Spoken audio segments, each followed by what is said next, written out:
સુરેન્દ્રનગરમાં સહકારી મંડળીઓ અને ખરીદ વેચાણ સંઘ પર છેતરપિંડીનો આરોપ લાગ્યો છે। ડીએપી ખાતર સાથે ડીએપી લિક્વિડ ફરજિયાત અપાતું હોવાનો ખેડૂતોનો આરોપ છે। ખેડૂતે પૂર્વ ધારાસભ્ય નૌશાદ સોલંકીને રજૂઆત કરી છે। ધારાસભ્યએ કલેક્ટર અને ખેતીવાડી અધિકારીને ફરિયાદ કરી।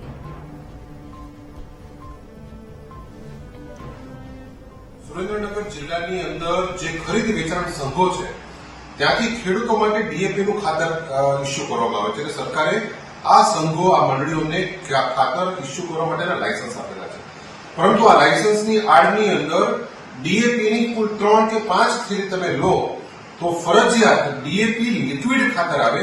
એ લિક્વિડ ખાતરની બોટલ દર 5 કે 3 ગુણીએ ફરજિયાત ખેડૂતોને પધરાવવામાં આવે છે।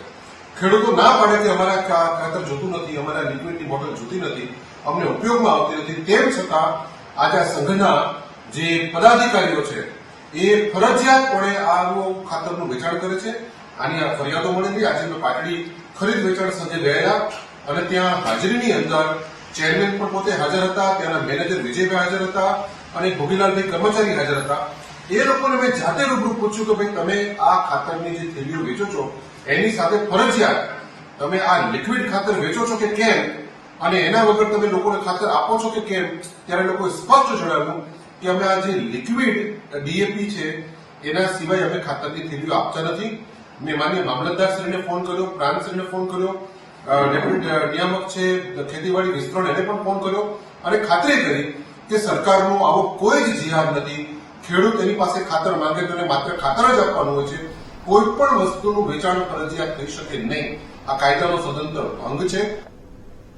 અમારા સંવાદદાતા સચિન જોડાઈ ગયા છે ફોનલાઈન પર વધુ વિગતો સાથે। સચિન, જણાવશો, સુરેન્દ્રનગરમાં સહકારી મંડળીઓનો અને ખરીદ વેચાણ સંઘ પર છેતરપિંડીનો આરોપ લાગી રહ્યો છે।